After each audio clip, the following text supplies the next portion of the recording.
When we think about ancient biblical wisdom, there is usually this expectation of grandeur. You picture a king sitting on a golden throne, draped in velvet, handing down perfect, polished, profound truths to you from on high. Yeah, exactly. Like Solomon, the wisest man in the world, just dispensing these absolute gems of clarity to the masses. Right. But if you flip over to Proverbs chapter 30, that whole velvet robe expectation is completely shattered. It's written by a man who essentially starts out by claiming, well, that he's the dumbest person in the room. I mean, it is the ultimate anti-resume. The author of this specific chapter isn't Solomon. It's a teacher named Agur, speaking to two men, Ithiel and Ukal. Okay. And instead of listing his credentials or, his royal lineage, Agur brings this highly observational, incredibly grounded tone to the deep dive of this text. He begins with a striking declaration of humility. Which is so unusual for a wisdom text. Right. He says, literally, surely I am more brutish than any man and have not the understanding of a man. He claims he hasn't even learned wisdom, nor does he have the knowledge of the holy. When I first looked at this text, I was entirely confused as to why a profound wisdom proverb would start with a guy calling himself an idiot. It feels so counterintuitive. Yeah, it really does. But as you dig into it, that admission of ignorance actually unlocks everything that follows. Exactly, because from that place of admitting his own limitations, Agur immediately pivots to these massive rhetorical questions about the sheer majesty and mechanics of creation. Right, he looks up at the sky. Yeah, he asks, who hath ascended up into heaven or descended? Who hath gathered the wind in his fists? Who hath bound the waters in a garment? And who hath established all the ends of the earth? Just huge concepts. And then he lays down the ultimate challenge. He says, what is his name and what is his son's name, if thou canst tell? Okay, let's unpack this wind and waves analogy.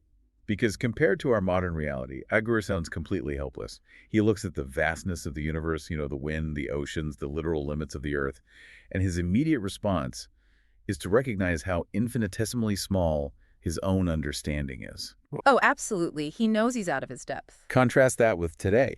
We walk around with smartphones in our pockets that can pull up the barometric pressure of the wind or the tidal charts of the ocean in, 3 seconds. Having that kind of access creates an entirely different mindset for us. It creates the illusion of mastery. Psychologically speaking, we often experience something called heuristic substitution. Which is what exactly? We substitute the thought, I can easily look this up, with the feeling, I already understand this. We confuse having access to infinite data with possessing actual wisdom. Oh, wow, that is so true. Yeah, and Agur didn't have a search engine, so he couldn't hide from the reality of his own limits. He knew that true wisdom begins with recognizing exactly what you do not know. Right. When we lose that humility, we become dangerously overconfident. And overconfidence in a highly complex world inevitably leads to disastrous decisions. But let me explore the friction there for a second. Because we have all this incredible access to knowledge, we can literally map the ocean floor now. Does that make us less reliant on what Agur calls the shield of God's word? That's the danger, yes. Because right after he admits he knows nothing about the mechanics of the universe, he says, every word of God is pure. He is a shield unto them that put their trust in him. Does our pocket-sized omniscience make us drop that shield entirely? It absolutely does. When you feel self-sufficient, when you feel like you are the master of your own domain because you have a degree or a high-paying job or a supercomputer in your hand, you stop seeking shelter. You don't think you need a shield. Exactly. You don't think you need it. But Agur warns against the arrogance of adding to God's words or relying on our own shifting opinions. He says, lest he reprove thee, and thou be found a liar. The pure, trustworthy word of God offers stable principles. Our modern knowledge, as vast as it is, changes every single day. It really does. Agur is telling us to build our foundation on something that doesn't shift. And that idea of realizing our own fragility leads right into Agur's most famous and I'd say highly specific prayer. He says, 2 things have I required of thee. Deny me them, not before I die. Remove far from me vanity and lies. Give me neither poverty nor riches. Feed me with food convenient for me. Yeah, food convenient for me.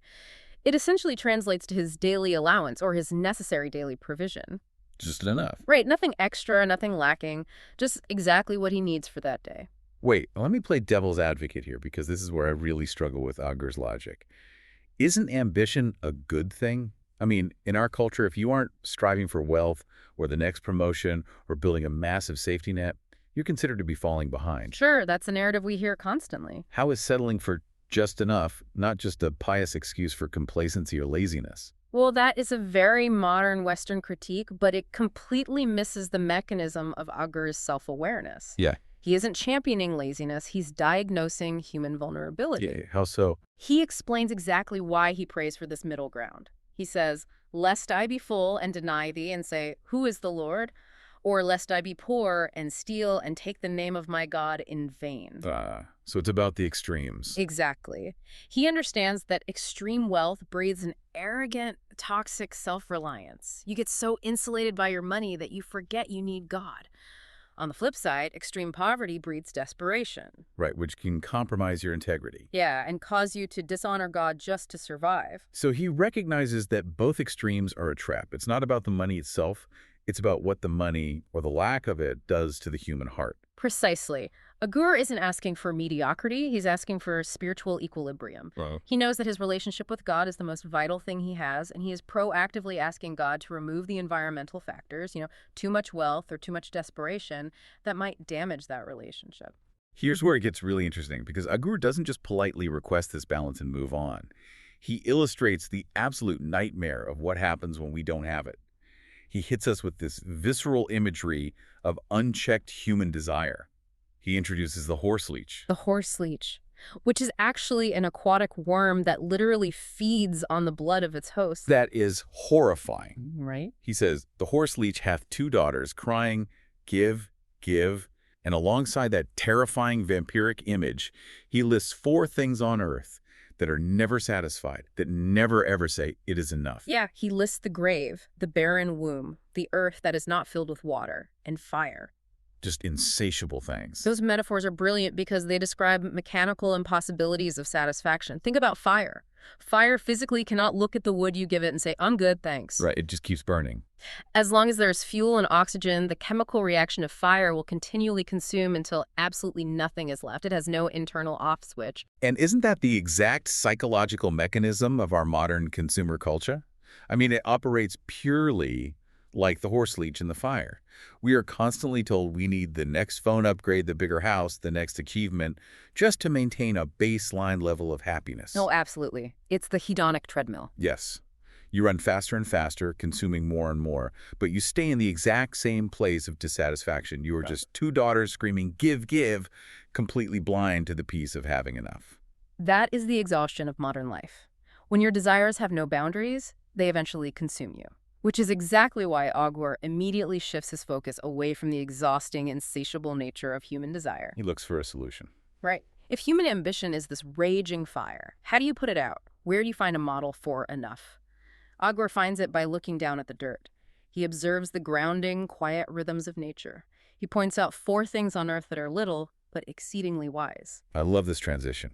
We go from the vastness of the cosmos, the wind in the oceans, down to the bugs in the dirt. He observes the ants, who are a people not strong, yet they prepare their meat in the summer. He looks at the conies, or rock badgers, who are a feeble folk, yet they make their houses in the rocks.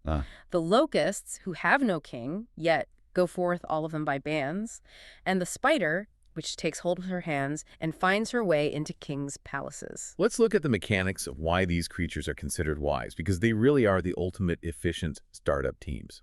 Take the locusts. They have no king, no CEO, no middle management to orchestrate their movements. No hierarchy at all. Exactly.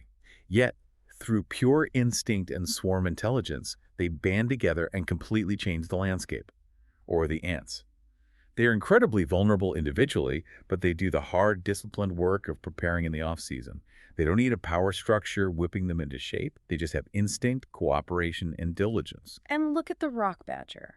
Biologically, the rock badger, or the hyrax, is a small, furry mammal with no defensive claws, no sharp teeth, and no real speed to outrun predators. So they are basically snacks for bigger animals. They are entirely defenseless on their own. Their entire survival strategy relies on recognizing their own extreme vulnerability and wedging themselves deep into immovable rock crevices. They survive because they know exactly where their refuge is. Oh, wow, that is such a powerful parallel.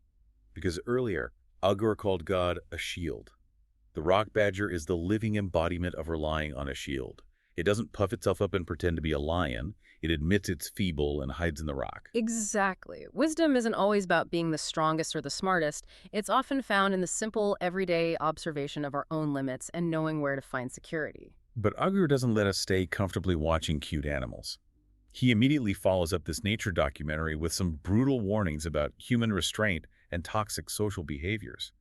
He outlines 4 incredibly toxic generations. Yes, he speaks of a generation that curses their father and doesn't bless their mother. A generation that is pure in their own eyes but is not washed from their filthiness. Arrogance, basically. Yeah. A generation with lofty, arrogant eyes.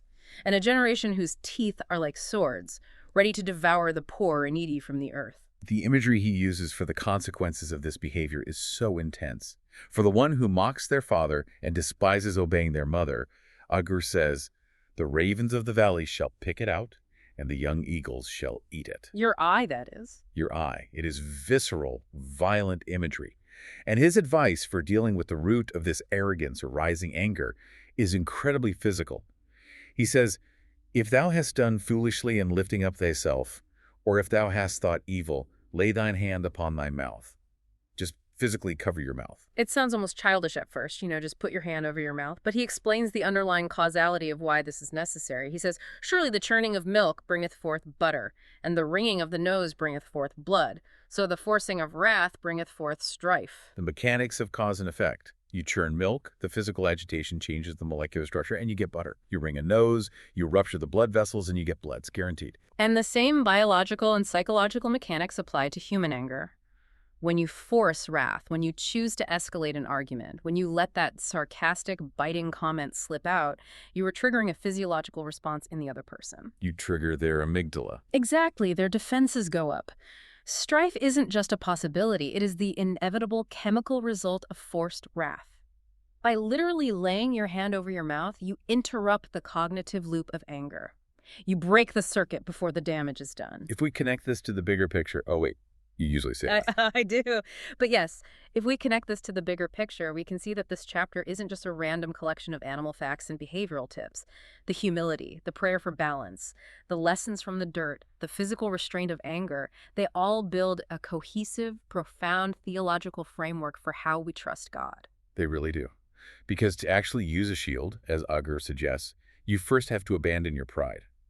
When Agur admits he is brutish, when he refuses to be a generation that is pure in their own eyes, he is intentionally clearing away his ego. Yeah, he is making room to actually trust the Creator instead of himself. If I think I'm invincible because of my modern conveniences, my smartphone, my impressive degree, my sprawling investment portfolio, I am never going to pick up that shield. I simply don't think I need it. I become the exact opposite of the rock badger. And that ties directly back into his fear of extreme wealth, lest I be full and deny thee. Our modern pursuit of absolute self-sufficiency, where the ultimate goal is to never have to rely on anyone or anything, is often the exact barrier to spiritual intimacy. We just insulate ourselves. Right. When we insulate ourselves with excess, we lose the daily rhythm of reliance. Think about the ants again. They rely on the rhythm of the seasons provided by the Creator. They gather what they need when they need it. When Agur asks for food convenient for me, he is forcing himself into a posture of daily active reliance on God. So what does this all mean? How does Agur tie all of these threads together to reassure us that abandoning our pride and relying on God is actually safe? He brings it all together by returning to observation, but this time he looks at things that move with ultimate confidence. He talks about 3 things that go well, 4 that are comely in going, which means they are graceful, majestic, and completely fearless in their movement. Or are they? He points to a lion, which is strongest among beasts and turns away for no one, a greyhound, a he-goat, and a king against whom there is no rising up. They all walk with absolute certainty. But why? Because they are operating exactly as they were designed to operate. The lion isn't second-guessing its strength, it is fulfilling its biological imperative. Observing the comely things of creation reminds us of the perfection of God's design. That makes so much sense. The same Creator who orchestrated the vast oceans, who programmed the swarm intelligence of the locusts, and who gave the lion its majestic strength, is entirely trustworthy with the incredibly small details of our daily lives. We can walk with confidence, not because we are lions, but because we trust the designer. That is profound. We started this conversation talking about the expectation of velvet-robed, top-down wisdom. But what we found in Proverbs 30 is a wisdom that meets us right in the dirt. Yeah, it really grounds you. It's a wisdom found by watching the ants, by recognizing our own fragility like the rock badger, by looking honestly in the mirror at our own ignorance, and by pleading for just enough bread for today. It strips away all of our modern illusions of mastery. True wisdom doesn't begin with having a search engine full of answers. It begins with profound humility and a posture of absolute trust. Here's a final thought for you to chew on. We spent a lot of time talking about Agur observing the ants, the rock badgers, and the locusts to learn wisdom. But think about the generations coming up right behind us. Think about your children, or your younger colleagues, or your neighbors. If Agur learned how to live by observing the quiet rhythms of nature, what rhythms are the people around you observing in you? Are they watching the frantic, exhausting pace of the horse leech, constantly consuming and crying, give, give? Exactly. Or are they observing the steady, grounded, confident contentment of someone who knows they have exactly enough? That is the ultimate test of whether we have internalized this wisdom or just listened to it. Are we reflecting the fire that never says enough, or are we reflecting the peace of a life sheltered by God's shield? How will you apply this information in your life? Will you wake up tomorrow and keep striving to wear the velvet robe of an expert, running endlessly on that hedonic treadmill? Or are you willing to admit you don't have all the answers, find your refuge in the rock, and let the real king hand you a shield?